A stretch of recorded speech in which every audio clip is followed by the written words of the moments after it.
এক দম্পতি যারা একটি সুন্দর নির্জন দ্বীপে ঘুরতে যায়, কিন্তু এই জায়গাটা দেখতে যেমন সুন্দর তেমনই ভয়ঙ্কর এবং রহস্যময় ছিল, যা সম্পর্কে তাদের কোনো ধারণা ছিল না। এবং এক অদৃশ্য শক্তি তাদের প্রতিটা মুহূর্তে নজর রাখে এবং শীঘ্রই তাদের সুন্দর মুহূর্তগুলো দুঃস্বপ্নে পরিণত হয়। এখন তারা কি করে মৃত্যুর দ্বীপ থেকে পালাবে, নাকি এই জায়গাটা তাদের শেষ গন্তব্য হবে, জানতে হলে সম্পূর্ণ ভিডিওটা দেখতে হবে। যদি ভিডিওটা ভালো লাগে তাহলে একটা লাইক করে দেবেন। তাহলে চলুন গল্পটা শুরু করি।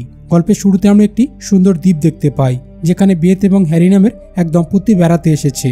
আসলে তারা কিছুদিন আগে বিয়ে করে, তাই এখানে হনিমুন করতে এসেছে। এটি সমুদ্রের মাঝখানে একটি নির্জন দ্বীপ, অর্থাৎ এখানে কোনো মানুষ বাস করে না। তারা দুজনে খুব খুশি ছিল, কারণ তারা এখানে 10 দিন থাকবে এবং প্রতিটা সময় উপভোগ করবে। জ্যাকসন নামে একজন লোক তাদের এখানে নামাতে আসে।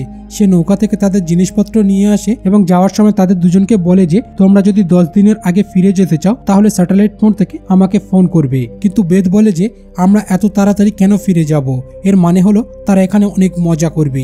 জ্যাকসন চলে যাওয়ার পর বেথ শুরু থেকে সবকিছু রেকর্ড করছিল, যাতে প্রতিটা মুহূর্ত স্মরণীয় করে রাখতে পারে। তারা দুজনে খুব খুশি ছিল, কারণ এখানে তাদের বিরক্ত করার মতো কেউ নেই এবং 10 দিনের জন্য তারা এই পুরো দ্বীপের মালিক। কিন্তু তারা জানতো না যে এই নির্জন দ্বীপে তাদের জন্য কি অপেক্ষা করছে।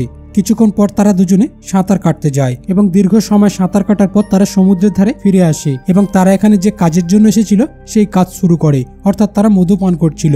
মধুপান করার পর সেখানে তারা ঘুমিয়ে পড়ে এবং যখন তাদের ঘুম ভাঙে তখন তারা দেখতে পায় যে কারো পায়ের ছাপ তাদের পাশ দিয়ে চলে গেছে।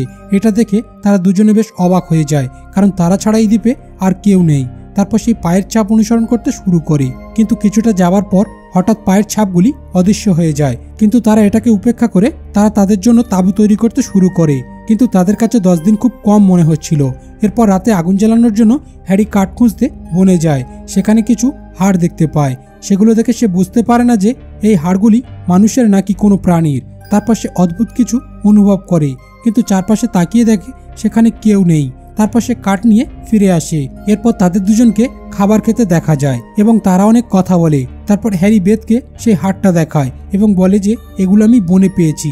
এটা দেখে বেথ বলে যে এটি কোনো বড় প্রাণীর হতে পারে, কিন্তু উভয়ের এখনো সন্দেহ ছিল যে এগুলো আসলে কার হাড়। দুজনে কিছুক্ষণ ধরে এই বিষয়ে ভাবে। তারপর হ্যারি অন্য কিছু নিয়ে কথা বলে। তারপর অন্ধকার হয়ে যায়, তাই তারা দুজনে তাঁবুতে ঘুমাতে যায় এবং কিছু মজা করার পর তারা ঘুমিয়ে পড়ে। মাঝরাতে তারা বাইরে কিছু শব্দ শুনতে পায়। হ্যারি বাইরে আসে, কিন্তু সেখানে কাউকে দেখতে পায় না। বেথ বলে যে বাতাসের কারণে হয়তো এরকম শব্দ হচ্ছে। পরদিন সকালে হ্যারি সাঁতার কাটতে যায়। তখন বেথ তাকে ডেকে দেখায় যে কেউ তার কাপড়গুলো গাছে ঝুলিয়ে দিয়েছে। এটা দেখে সে ভাবতে শুরু করে যে তারা ছাড়া কে এখানে থাকতে পারে। এরপর তারা দুজনে বনের দিকে যায় এবং অনুসন্ধান করতে থাকে, কিন্তু কিছুক্ষণ খোঁজাখুঁজির পরেও তারা কাউকে দেখতে পায় না। তাই তারা ফিরে আসে এবং ভাবে হয়তো কোনো বানরের কাজ হতে পারে যে তার কাপড়গুলো এভাবে ঝুলিয়ে রেখেছে। তারপর দুজনে মাছ ধরতে যায়। এখানে হ্যারি একটা মাছের উপর পা রাখতে যাবে, তখন বেথ তাকে সেই মাছটি তুলে নেয় এবং বলে যে এটা একটা স্টোন ফিশ, যার কাঁটা এতটা বিষাক্ত যে তোমার পায়ে যদি ঢুকে যায় তাহলে আগামী 30 মিনিটের মধ্যেই তোমার মৃত্যু হবে। আর এটা আমি একটা বইতে পড়েছিলাম।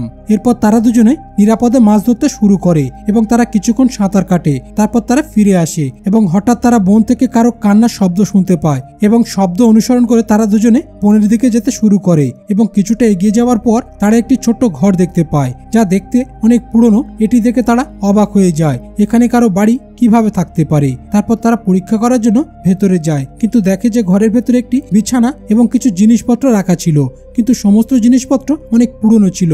তারপর বেথ বেরিয়ে আসে, কিন্তু হ্যারি আরো ভেতরে যায়, যেখানে সে আরেকটি ঘর দেখতে পায় যেটা খুব ছোট্ট ছিল এবং যার দেয়ালে একটি হাতে আঁকা ছবি দেখতে পায়। সেখানে একটি ছোট্ট মেয়ে বর্ষা নিয়ে একজনকে হত্যা করছে।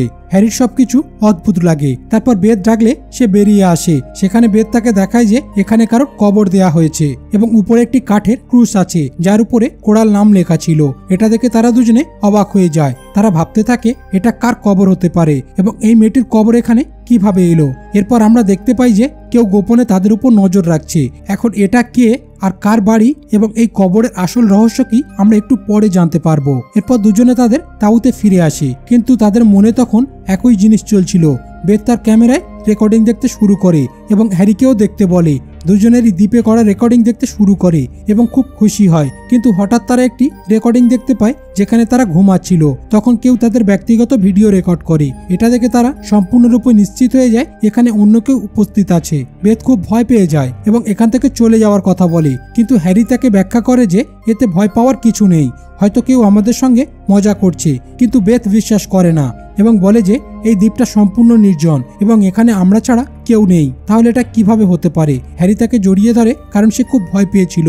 তখন সে তাকে সান্ত্বনা দেয়। তারপর দুজনে এই সমস্ত বিষয় সরিয়ে মজা করতে শুরু করে এবং এই সময়টা আরো স্মরণীয় করার চেষ্টা করে। তখন হঠাৎ করে তারা গুলির শব্দ শুনতে পায়। তখন তারা সমুদ্রের ধারে গিয়ে দেখে যে একটি নৌকায় দুজন লোক বন্দুক নিয়ে বড় বড় মাছ ধরছে। তাদের দেখে তারা বুঝতে পারে যে এই দ্বীপ সম্পূর্ণ জনশূন্য নয়। যদি এখানে ওই দুজন লোক মাছ ধরে তাহলে এখানে আরো কিছু লোক থাকতে পারে। রাতে যখন তারা একে অপরের সাথে কথা বলছিল তারা কারো চিৎকার শুনতে পায় এবং ওই আওয়াজ সেই ঘর থেকে আসছিল। দুজনে অবাক হয়ে যায়, এটা কার আওয়াজ হতে পারে। এরপর বেথকে তাঁবুতে থাকতে বলে হ্যারি সেই বাড়ির দিকে চলে যায়। এখানে তার বেশ ভয় করছিল, কিন্তু সে দরজা খুলতে যাবে তখন বেথ সেখানে চলে আসে। হ্যারি খুব ভয় পেয়ে যায়। তারপর সে বেথকে তাঁবুতে ফিরে যেতে বলে এবং সে নিজে তদন্ত করতে ভেতরে চলে যায়। সেখানে সে একটি ডায়েরি দেখতে পায়। সে ডায়েরিটা পড়তে যাবে, ঠিক তখনই বেথ তাকে ডাক দেয়। এখানে সে দেখে মেয়েটির কবরের উপর কাঠের ক্রুশটা যা আগে পড়ে গিয়েছিল তা এখন কেউ সোজা করে দিয়েছে। এটা দেখে তারা বেশ অবাক হয়ে যায় আর ভাবে কে এটা করেছে। তখন সে ভাবে নৌকার ওই দুই মাঝি হয়তো এটা করেছে। এরপর তারা তাঁবুতে ফিরে আসে এবং বাইরে ঘুমিয়ে পড়ে। কিন্তু পরদিন সকালে তারা যখন ঘুম থেকে ওঠে তখন তারা দেখে যে কেউ এখানে অনেক জেলিফিশ মেরে ঝুলিয়ে রেখেছে, যা দেখতে খুবই অদ্ভুত লাগছিল। হ্যারি এটা দেখে বুঝতে পারে যে এটা কারো রসিকতা হতে পারে না। এখন হ্যারিও এখান থেকে চলে যাওয়ার জন্য প্রস্তুত হয়, কিন্তু তাদের ব্যাগে স্যাটেলাইট ফোনটি পাওয়া যায় না। এরপর তারা ওই দুই মাঝিকে দেখতে পায়। তাদের কাছে ফোন সম্পর্কে জিজ্ঞেস করতে শুরু করে, কিন্তু তারা তাদের ভাষা বুঝতে পারে না। তাই হ্যারি তাদের উপর চিৎকার করতে শুরু করে। এতে তারা রেগে যায় এবং তারা হ্যারির সাথে ঝগড়া করতে শুরু করে এবং বেথের সাথে খারাপ ব্যবহার করে। এরপর হ্যারি এবং বেথ সেখান থেকে চলে আসে।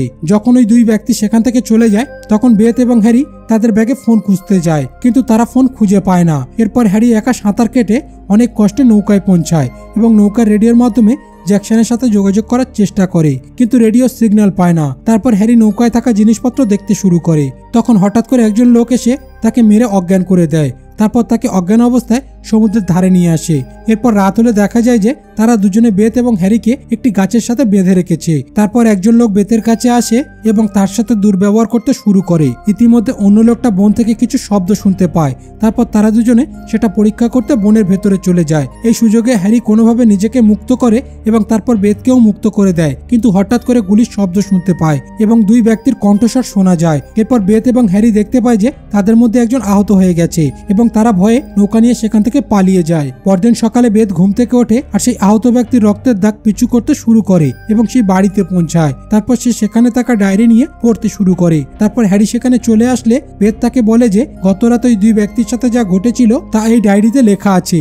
বহু বছর আগে কোরাল নামের একটি মেয়ে এখানে এসে কোনোভাবে আটকে পড়েছিল, কিন্তু তাকে একা পেয়ে 7 জন লোক অনেক নির্যাতন করে এবং নির্মমভাবে হত্যা করে। কিন্তু মৃত্যুর পর সেই মেয়েটি অশুভ আত্মা হয়ে ফিরে আসে এবং এক এক করে ওই লোকেদের উপর প্রতিশোধ নেয়। এরপর থেকে যে এই দ্বীপে আসে সে তাকে জীবিত ফিরতে দেয় না এবং তাকে হত্যা করে। বিশেষ করে পুরুষদের সে অনেক ঘৃণা করে, তাই সে তাদের খুব যন্ত্রণাদায়ক মৃত্যু দেয়। কিন্তু হ্যারি অশুভ আত্মার বিষয় বুঝতে পারে না এবং মৃত্যুর পর যে কেউ ফিরে আসতে পারে এই কথা সে বিশ্বাস করে না এবং ওই ডায়েরিকে অর্থহীন বলে চলে যায়। কিন্তু বেথ এই ডায়েরিতে লেখা ঘটনা বিশ্বাস করে এবং সে কিছু শামুক সংগ্রহ করে এবং কোরালের কবরের উপর সাজিয়ে দেয়। তারপর সে ঘর থেকে কারো কান্না শুনতে পায়। সে পরীক্ষা করার জন্য ভেতরে যায়। অন্যদিকে হ্যারি সমুদ্রের ধারে বসে গান শুনছিল এবং সে তার পেছনে কারোর উপস্থিতি অনুভব করে। সে পেছনে ফিরে তাকায় কিন্তু কাউকে দেখতে পায় না। এরপর রাতে বেথ হ্যারিকে বলে যে কোরালের আত্মা সত্যি এখানে উপস্থিত আছে, কিন্তু হ্যারি এখনো বিশ্বাস করতে পারছে না। সে বলে যে কোরালের আত্মা যদি এই দ্বীপে আসা নিরীহ মানুষদেরকে হত্যা করে তাহলে তুমি এবং আমি এখনো বেঁচে আছি কি করে। এই নিয়ে তারা দুজনে অনেক তর্ক করে এবং তারপর ঘুমিয়ে যায়। কিন্তু মাঝরাতে হ্যারি হঠাৎ একটি স্বপ্ন দেখে জেগে ওঠে। তখন বেথেরও ঘুম ভেঙে যায়। তারপর তারা দুজনে লাইট নিয়ে তাঁবুর বাইরে আসে, যেখানে আরো দুটো নতুন কবর দেখতে পায়। এটা দেখার পর তারা খুব ভয় পায়। পরদিন সকালে তারা সমুদ্রের ধারে বসেছিল এবং বেথ তখনও ভয়ে কাঁদছিল এবং তাদের কাছে স্যাটেলাইট ফোন ছিল না, তাই তারা চাইলেও এখান থেকে যেতে পারবে না। তখন তারা একটি বিমান দেখতে পায়, তাই তারা আগুন জ্বালানোর জন্য কাঠ সংগ্রহ করতে শুরু করে যাতে পাইলটের নজরে আসে। তখন হঠাৎ করে হ্যারি স্যাটেলাইট ফোনের রিং শুনতে পায়, তাই সে শব্দ অনুসরণ করে সেই বাড়ির ভেতরে পৌঁছায়। ফোনটি সেই বাড়ির ভেতরে ছিল। এটা দেখে সে খুব ভয় পায় যে স্যাটেলাইট ফোনটা এখানে কিভাবে এলো। তখন সে ফোনটি রিসিভ করলে সেই দিনের শব্দ শুনতে পায় যেদিন সেই 7 জন লোক কোরালকে ধর্ষণ করেছিল। কোরাল জোরে জোরে চিৎকার করছিল, কিন্তু সেই লোকেরা তাকে নির্যাতন করতে থাকে। এইসব শুনে হ্যারি ভয় পেয়ে ফোনটি ফেলে দেয়। তারপর কোরাল সেখানে চলে আসে, যাকে দেখে হ্যারি প্রচণ্ড ভয় পায় এবং সে হ্যারিকে ছুরি দিয়ে হত্যা করে। আর আমরা প্রথমবারের মতো কোরালকে দেখতে পাই। এরপর সে অন্ধকারে অদৃশ্য হয়ে যায়। অন্যদিকে বেদ দেখে যে সমুদ্রের ধারে হ্যারি নেই এবং অন্ধকারও হয়ে আসছে, তাই সে একটা টর্চ নিয়ে সেই ঘরের ভেতরে যায় এবং তাকে খুঁজতে থাকে, কিন্তু এখনও সে হ্যারিকে কোথাও খুঁজে পায় না। তখন সে বাইরে আসলে দেখে যে হ্যারির মৃতদেহ ঠিক কোরালের কবরের উপর ঝুলছে। কোরাল তাকে নৃশংসভাবে হত্যা করেছে। এটা দেখে বেদ অজ্ঞান হয়ে যায়। পরদিন সকালে যখন তার জ্ঞান হয় তখন সে দেখতে পায় যে হ্যারির মৃতদেহ সেখানে নেই। তাই সে সমুদ্রের ধারে ছুটে আসে এবং একটি দেশলাই কাঠি নিয়ে কাঠে আগুন ধরিয়ে দেয়। তারপর সে কোরালকে সমুদ্রের মাঝে দাঁড়িয়ে থাকতে দেখে। বেদ তার দিকে দৌড়তে শুরু করে এবং চিৎকার করে জিজ্ঞেস করে, তুমি কি চাও? কিন্তু তখন তার পা একটি স্টোনফিশের উপর পড়ে যায় আর সে ব্যথায় চিৎকার করতে থাকে, কিন্তু কোনোভাবে সে সমুদ্রের ধারে ফিরে আসে এবং সেখানে পড়ে যায়। সে জানতো যে স্টোনফিশের কাঁটার কারণে আধ ঘন্টার মধ্যে সে মারা যাবে। তারপর হ্যারির সাথে কাটানো সমস্ত সুন্দর মুহূর্তগুলো মনে পড়ে যায় এবং এর পরের দৃশ্যে আমরা দেখতে পাই যে 10 দিন কেটে গেছে আর জ্যাকসন তার কথা মতো বেথ এবং হ্যারিকে নিয়ে যেতে এসেছে, কিন্তু সে তাদেরকে দেখতে পায় না। তখন সে তাঁবুর কাছে দুটি কবর দেখতে পায়, কিন্তু এখনো তাদের কোনো খোঁজ পায় না এবং সে তাদের খুঁজতে খুঁজতে সে বাড়িতে পৌঁছায়, যেখানে সে ডায়েরিটা পায় এবং তুলে নিয়ে পড়তে শুরু করে। তখন বেথ এসে পেছনে দাঁড়ায়। আসলে সে মারা গিয়েছিল এবং তার কবরটিও কোরালের কবরের পাশে ছিল। তার মানে বেথও এখন অশুভ আত্মা হয়ে গিয়েছে এবং কোরালের মতো সে ওই দ্বীপে আসা লোকেদের হত্যা করবে। আর মুভিটা এখানেই শেষ হয়ে যায়। তো বন্ধুরা, কোরালের যে বেদনাদায়ক মৃত্যু হয়েছিল আর তার আত্মার প্রতিশোধ কি সঠিক ছিল? আপনাদের মূল্যবান মতামত কমেন্ট বক্সে জানাবেন। আর যদি এই গল্পটি ভালো লাগে তাহলে ভিডিওতে একটি লাইক আর শেয়ার করে দেবেন। আর এইরকম আকর্ষণীয় গল্পের জন্য আমাদের চ্যানেলটি সাবস্ক্রাইব করতে ভুলবেন না। সম্পূর্ণ ভিডিওটা দেখার জন্য আপনাকে অসংখ্য ধন্যবাদ।